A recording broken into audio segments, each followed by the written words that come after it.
One day cricket world कपच्या 17व्या सामन्यात भारताने बांगलादेशचा 7 विकेटने पराभव करत विश्वचषकातील सलग चौथा सामना जिंकला। तर हा सामना जिंकण्याचा खरा शिल्पकार ठरलाय तो भारताचा स्टार फलंदाज विराट कोहली।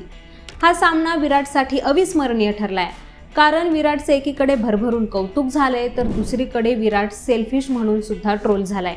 आता विराट ट्रोल का झाला तर त्याने लोकेश राहुलला स्ट्राईक दिली नाही, कारण विराटला शतक पूर्ण करायचं होतं, अशाही खूप चर्चा रंगल्या। सामन्यानंतर #सेल्फिश हा टॅग सुद्धा जोरदार व्हायरल झाला। याशिवाय कोहलीलाही जोरदार ट्रोल करण्यात आलं। तर सामन्यादरम्यान नक्की काय घडलं होतं आणि या सामन्यादरम्यानच विराटने कोणकोणते नवीन विक्रम आपल्या नावावर केलेले आहेत ते पाहूयात।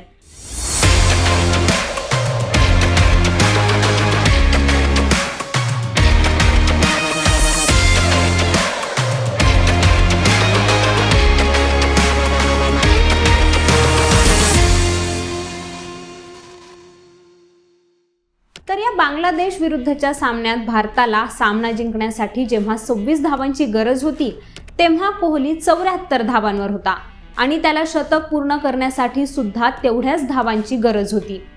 त्यानंतर कोहलीने लोकेश राहुलला जास्त बॅटिंग करायला न देता आपल्याकडेच बॅटिंग ठेवली। त्यावेळी अजून धावा करून शतक कसं पूर्ण करता येईल याकडे विराटचं लक्ष होतं, असं चित्र सामन्यादरम्यान पाहायला मिळालं होतं। कारण कोहली मोठे फटके मारत होता आणि षटकाच्या अखेरीस फक्त एकेरी धावा घेत स्ट्राईक आपल्याकडेच ठेवत होता। यावर मात्र खुद्द KL राहुलने स्पष्टीकरण दिले की असं काहीही घडलेलं नाहीये। लोकेश राहुलने आपल्या एका मुलाखतीत सांगितले की कोहली त्यावेळी संभ्रमात असल्याचं पाहायला मिळालं। नेमकं काय करावं हे त्याला कळत नव्हतं, कारण ही वर्ल्ड कप स्पर्धा खूप मोठी आहे आणि या मोठ्या स्पर्धेत मी फक्त शतकासाठीच खेळतोय असं वाटायला नको, असं तो मला सांगत होता। मात्र त्यावेळी मी त्याला सांगितलं की जर तुझं शतक झालं आणि भारतानेही सामना जिंकला तर त्यात वाईट काय आहे।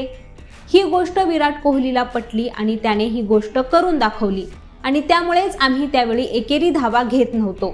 तर KL राहुलने असे स्पष्टीकरण याबाबत दिले। आता सामन्यादरम्यान विराटने कोणकोणते विक्रम आपल्या नावे केले आहेत ते म्हणजे भारत विरुद्ध बांगलादेश सामन्यामध्ये विराटला सामनावीर म्हणून गौरवण्यात आलं, कारण विराट कोहलीने फक्त शतकालाच नाही तर आपल्या आंतरराष्ट्रीय 26,000 धावांचा टप्पा हा 567 डावांमध्ये पूर्ण केला। विराट अगोदर मास्टर ब्लास्टर सचिन तेंडुलकरने 600 डावांमध्ये ही कामगिरी केली होती। तर विश्वचषकात एका संघाविरुद्ध 2 किंवा त्यापेक्षा जास्त शतक झळकवणारा विराट कोहली हा तिसरा भारतीय फलंदाज ठरलाय।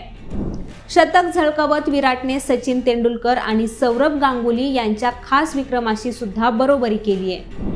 तर विराटचं हे वन डे क्रिकेटमधील 48वे शतक ठरले आणि 8 वर्षांनंतर धावांचा पाठलाग करतानाचं त्याचं हे वर्ल्ड कप मधील पहिलंच शतक ठरलंय। तर विराट हा चेस मास्टर सुद्धा ठरलाय। विराटने टीम इंडियाकडून क्रिकेट विश्वचषकात विजयी धावांचा पाठलाग करताना सर्वाधिक धावा केल्यात। विराटने याबाबत टीम इंडियाचा दिग्गज मास्टर ब्लास्टर सचिन तेंडुलकर याचा सुद्धा रेकॉर्ड ब्रेक केलाय। विराटला ऑस्ट्रेलिया विरुद्धच्या सामन्याआधी सचिनला मागं टाकण्यासाठी 59 धावांची गरज होती आणि विराटने आता तीच एक धाव पूर्ण करत सचिनला सुद्धा मागं टाकले। तर चेस मास्टर म्हणून विराटच्या नावे आता 5,517 धावा आहेत, तर सचिन तेंडुलकरच्या नावे 5,490 धावा आहेत आणि रोहित शर्माच्या नावे 3,983 इतक्या धावा आहेत। तर या सामन्यात दैदिप्यमान खेळी साकारत विराटने अजून एक विक्रम आपल्या नावावर केलाय, तो म्हणजे आशिया खंडात 3ऱ्या स्थानावर खेळताना 11,000 धावांचा पल्ला गाठणारा विराट कोहली हा पहिला खेळाडू ठरलाय। तर याबाबतच्या तुमच्या असणाऱ्या प्रतिक्रिया आम्हाला कॉमेंट करून नक्की कळवा। तसंच यांसारख्या विषयांबद्दल जाणून घेण्यासाठी लेट्सअप मराठीला सगळ्याच सोशल मीडिया हँडलवरती फॉलो करायला विसरू नका।